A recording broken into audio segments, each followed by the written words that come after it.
क्या हुआ कि कृष्ण की मदद से वीरान पड़ा खांडव वन आलीशान नगर में बदल गया। ऊंचे ऊंचे भवनों, बाग बगीचों, चौड़ी सड़कों और उनके किनारे कतार में सजे पेड़ों वाले इस नगर को कृष्ण ने इंद्रप्रस्थ नाम दिया और युधिष्ठिर को इंद्रप्रस्थ का महाराज घोषित किया। भीम युवराज बने, अर्जुन सेनापति और नकुल सहदेव ने दूसरी छोटी मोटी जिम्मेदारियां संभाली। मैं पांडवों के साम्राज्य के विस्तार का साक्षी रहा हूं। मैं आकाश हूं, वो आंख जो सब देखती है। मैंने देखा है कि इसी दौरान बलराम और भीम एक दूसरे के करीब आए और भीम ने बलराम को अपना गुरु बना लिया। जब इंद्रप्रस्थ अपना आकार ले रहा था तब कृष्ण और बलराम द्वारका लौटने की तैयारी कर रहे थे। इंद्रप्रस्थ के वासियों, नागरिकों, सभासदों, आज द्वारकाधीश वासुदेव श्री कृष्ण और भ्राता श्री बलभद्र इंद्रप्रस्थ से विदा रहे हैं। नगरवासियों से अनुरोध है कि भारी संख्या में राजमाता कुंती के महल में पहुंचकर दोनों भ्राताओं को विदा करें। द्वारकाधीश कृष्ण की जय, भैया बलराम की जय। ये सब क्या हो रहा है बुआ? पूरे इंद्रप्रस्थ को इकट्ठा करने की क्या आवश्यकता थी? अब ये सब मैं कैसे बताऊं कृष्ण? ये तो तुम सब भाइयों की आपस की बात है, उनकी भावनाएं हैं। तुम अपने भाइयों से ही पूछ लो। ये इंद्रप्रस्थ हमसे अधिक आपका है द्वारकाधीश। आप तो यहाँ के कण कण में व्याप्त हैं। पर सारे नगरवासियों को यहाँ क्यों बुलाया? इसलिए दाऊ की सारी प्रजा आप दोनों भाइयों को देव तुल्य मानती है। फिर कोई ये ना कहे कि प्रस्थान के समय हमने उन्हें आपसे मिलने का अवसर भी नहीं दिया। अरे अर्जुन, तुम्हारी आंखों में आंसू? हम आपके बिना नहीं रह पाएंगे गोविंद। द्वारकाधीश कृष्ण की जय, भैया बलराम की जय। शांत, आप लोग शांत हो जाएं। साथियों, इंद्रप्रस्थ से केवल मेरा शरीर जा रहा है, मन से मैं सदा आपके साथ ही हूं। कुछ दिन और रुक जाइए ना केशव, मैं बलराम भैया से गदा युद्ध के कुछ और दांव सीख लूंगा। तुम्हें तो प्रेम प्रदर्शित करना भी नहीं आता भीम। विदा के क्षणों के बीच एक गदा कहां से ले आए? भैया भीम, हमें जाना तो पड़ेगा ही। तुम सब तो जानते ही हो कि मेरी द्वारका कैसे संकटों से घिरी है। मैं जानती हूं केशव, इसलिए तुझे रोकूंगी नहीं, पर बस द्वारका पहुंचकर अपने भाइयों को भूलना मत। ऐसा क्यों कहती हो बुआ? आपकी चिंता मैं समझ रहा हूं, पर आपके पुत्र अपनी सुरक्षा करने में सक्षम है। और यदि भविष्य में कोई आवश्यकता पड़ी तो हम स्वयं अपने पांडव भाइयों के पास पहुंच जाएंगे बुआ। देखो बुआ, अब तो दाऊ ने भी वचन दे दिया है। तुम दोनों से तुम्हारी बुआ को बहुत आशाएं हैं माधव। बुआ, अब तो बस मंगल ही मंगल होगा। हमें आशीर्वाद दीजिए, देर हो रही है। और हाँ पार्थ, आर्यवर्त के विस्तार के लिए निकलना तो द्वारका अवश्य आना। तुम कहां हो माता? मुझे दर्शन क्यों नहीं देती?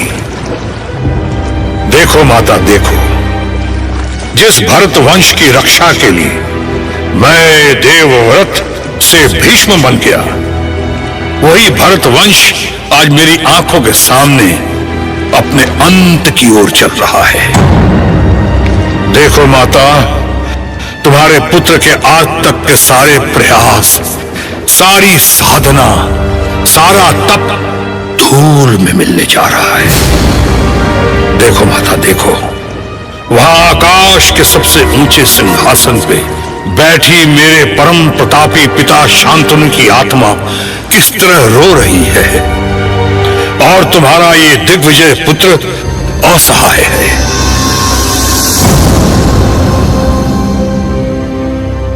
कोई कुछ बोलता क्यों नहीं? विदुर, कुलगुरु कृपाचार्य, क्या मेरे प्रश्न का कोई उत्तर नहीं है किसी के पास? उत्तर दें आचार्य द्रोण। क्या हो गया है आप सबको? कोई यहां है भी या नहीं? सभी यही है महाराज, पर यह मौन हमारी विवशता है। मैं समझ नहीं पा रहा हूं कि आप ऐसे प्रश्न क्यों पूछ रहे हैं महाराज। जब आपने पांडवों को हस्तिनापुर से अलग ही कर दिया है तो उनके संबंध में सोचने की आवश्यकता ही क्या है? मैंने उन्हें हस्तिनापुर से अलग किया है आचार्य द्रोण, अपने हृदय से नहीं। मैं तात भीष्म और हस्तिनापुर की प्रजा को बताना चाहता हूं कि पांडव आज भी मेरे प्रिय हैं। यदि यह सत्य है तो किसी को बताने की आवश्यकता नहीं है महाराज। पितामह भीष्म को समझाने का उल्टा प्रभाव भी हो सकता है। आपका बिना बुलाए इंद्रप्रस्थ जाना कई आशंकाओं को जन्म देगा। मैं कुरुराज का कुलगुरु हूं महाराज। मेरा कर्तव्य है कि आपको वो सलाह दूं जिससे हस्तिनापुर और इंद्रप्रस्थ के संबंध गहरे हों। इसलिए कहता हूं कि ये पांडवों के लिए प्रेम प्रदर्शित करने का समय नहीं है। कृपाचार्य ठीक कह रहे हैं महाराज। आप इंद्रप्रस्थ जाकर पांडवों से मिलने का विचार त्याग दें, क्योंकि आपके इंद्रप्रस्थ जाने का विरोध सबसे पहले दुर्योधन करेगा। अब खून था जो उछाल मार रहा था। मतलब इधर धृतराष्ट्र पांडवों से मिलने के लिए उतावले हो रहे थे तो उधर अर्जुन हस्तिनापुर जाने की सोच रहा था। पर अर्जुन का यह विचार द्रौपदी को समझ नहीं आ रहा था, पता नहीं क्यों। आपके मन में अचानक हस्तिनापुर जाने का विचार कैसे आया पार्थ?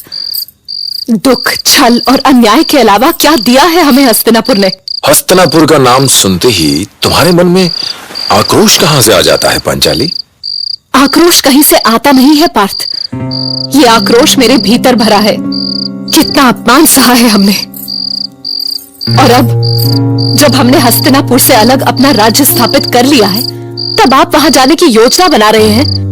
क्या अब भी कुछ अपमान सहना शेष है? अरे पहले सुन तो लो पांचाली। कहिए। ज्येष्ठ भ्राता महाराज युधिष्ठिर चाहते हैं कि हमारे आर्यावर्त के अन्य राज्यों से अच्छे संबंध बने, इंद्रप्रस्थ की शक्ति का विस्तार हो। इसीलिए वो मुझे एक यात्रा पर भेजना चाहते हैं। ठीक है, पर अब आप हस्तिनापुर से कौन सा संबंध बनाना चाहते हैं? ठीक है, नहीं जाऊंगा हस्तिनापुर, पर अन्य राज्यों से तो संपर्क करना पड़ेगा। उसके लिए मैं कहां रोक रही हूं आपको, पर रुक क्यों गई? कहो ना, क्या कहना चाहती हो? मुझे आपकी प्रतीक्षा रहेगी। मन उदास रहेगा आपके बिना। मेरा मन भी दूर कहां जाना चाहता है, पर पांचाली, इंद्रप्रस्थ के लिए मुझे जाना ही होगा। और फिर शेष भ्राता तो तुम्हारे साथ ही रहेंगे। आपकी जगह कोई नहीं ले सकता पार्थ। मेरे लिए सबका अलग अलग स्थान है। ज्येष्ठ धर्म की सीमाओं में बंधे रहते हैं। भीम इतने सीधे और सरल हृदय के हैं कि प्रेम का अर्थ ही नहीं समझते। नकुल और सहदेव ऐसे संकोची हैं कि वो आज भी मुझसे खुलकर बात नहीं कर पाते। आप पांचों हथेली की 5 उंगलियों के जैसे हैं। फिर तुम ही बताओ, मैं क्या करूं? आप अपने इस महान लक्ष्य को प्राप्त कीजिए। मैं आपके लिए ईश्वर से प्रार्थना करूंगी। द्वारकाधीश कृष्ण की, दाऊ बलराम की। शांत शांत शांत। उद्धव, पहले ये बताओ कि हमारी द्वारका कैसी है? जैसी छोड़ गए वैसी ही है गोविंद, पर संकटों ने अभी भी हमारा पीछा नहीं छोड़ा है। कैसा संकट? तुम इतने भयभीत क्यों लग रहे हो? सब ठीक तो है ना उद्धव? होगा क्या दाऊ? उद्धव को लगता होगा कि कहीं हमें द्वारका भी ना छोड़ना पड़े। नहीं गोविंद, आपके होते हुए मैं ऐसा कभी नहीं सोच सकता, पर जरासंध अभी भी हमें ढूंढ रहा है। आपकी अनुपस्थिति में हम सब बहुत डरे हुए थे। डर तो मुझे भी लगता है उद्धव। डरने की क्या बात है कृष्ण? वो जरासंध एक बार मेरे सामने पड़ जाए तो मैं अकेले ही उसका वध कर दूं। नहीं दाऊ, उसे कोई चुनौती देने की आवश्यकता नहीं है। पहले ही हमने उसके जमाई कंस का अंत करके उसे बहुत बड़ी चुनौती दे दी है। उसे हम पर क्रोधित होने का पूरा अधिकार है। ये कैसा अधिकार है? वो अत्याचार करता रहे और हम सहन करते रहे? जाने दीजिए दाऊ, अभी उसका समय है, कभी हमारा समय भी आएगा। इसमें शीघ्रता क्या है? तुम्हारी यात्रा मंगलमय हो पुत्र। जहां भी जाना धर्म की रक्षा करना अर्जुन, ईश्वर की कृपा बनी रहेगी। मैं धर्मराज का अनुज हूं भैया, कभी अपना धर्म नहीं भूल सकता। मुझे आशीर्वाद दे।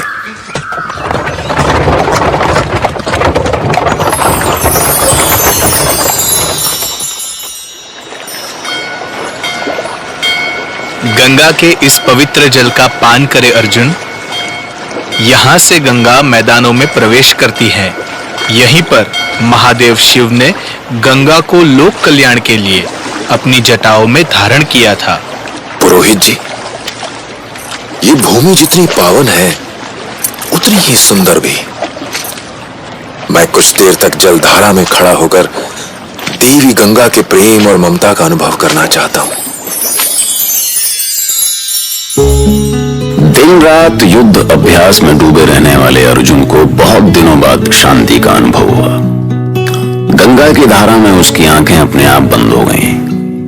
दरअसल केवल अर्जुन को ही नहीं, पांचों पांडवों को जीवन के बिल्कुल नए नए अनुभव होने लगे। शायद ये कृष्ण की प्रेरणा का असर रहा हो सकता है। वैसे क्या कभी आपने ऐसा महसूस किया है कि कोई शक्ति है जो आने वाले खास समय से पहले ही उसके आने का इशारा करने लगती है? हाँ? नहीं? सुनते रहिए महाभारत।